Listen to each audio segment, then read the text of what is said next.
ഷൈഷ tools and travels guys. നമ്മുടെ കേരള വണ്ടിയല്ല, കർണാടക വണ്ടിയല്ല, തമിഴ്നാട് വണ്ടി guys. നമ്മുടെ കന്യാകുമാരി മാർത്താണ്ഡത്തുള്ള വണ്ടിയാണ്. ഓണർ ബേസിൽ ബ്രോ ശരിക്കും ആർമിയിലാണ്. അപ്പം പണ്ട് മുതലേ വണ്ടി എടുക്കണമെന്നുള്ള ഭയങ്കര ആഗ്രഹവും കാര്യങ്ങളും ഉണ്ട്. അപ്പം അങ്ങനെ ആ ആഗ്രഹത്തിന് പുറത്ത് ആദ്യം 2022 ഒരു സ്കോർപ്പിയോ എടുത്തു.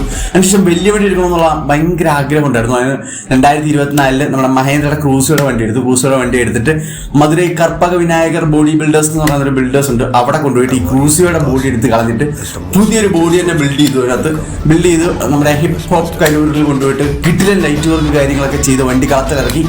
അതിനുശേഷം ഗൈസ് വീണ്ടും വണ്ടി കയറ്റിയിരിക്കുകയാണ്. വർക്ക് എന്താണെന്ന് ചോദിച്ചാൽ നമ്മുടെ 1S ലെവലിലുള്ള വർക്ക് കാര്യങ്ങളൊക്കെ ചെയ്ത് മാരകമായിട്ട് വണ്ടി ഇറക്കാൻ പോവുകയാണ്. അപ്പം ഒരു മാരക റീ എൻട്രി തന്നെ ആയിരിക്കും ചെറുക്കൻ്റെ. അപ്പം ഗൈസ് കഴിഞ്ഞില്ല, 2024 ട്രാവലറും കൂടി എടുത്തിട്ട് നമ്മുടെ സ്പീഡ് ലൈനിലാണ് വർക്ക് കാര്യങ്ങളൊക്കെ കൊടുത്തത്. അപ്പം അവിടത്തെ ഫുൾ വർക്കും കാര്യങ്ങളൊക്കെ ചെയ്ത് മാരകമായിട്ടും, അതും സെറ്റ് ലൈറ്റ് വർക്കും നല്ല കിട്ടില്ല ഇന്റീരിയറും അടിപൊളിയായിട്ട് സെറ്റ് ചെയ്താണ് വണ്ടി കളത്തിൽ വന്നിട്ടുള്ളത്. പക്ഷേ ഇതൊന്നുമല്ല ഇനി വരാൻ പോകുന്നതെന്ന് പറഞ്ഞാൽ അടുത്ത വർഷം ഒരു 49 സീറ്റ് വരുന്നുണ്ട്. അപ്പം ഗൈസ് അതിനുവേണ്ടി വെയിറ്റ് ചെയ്യും.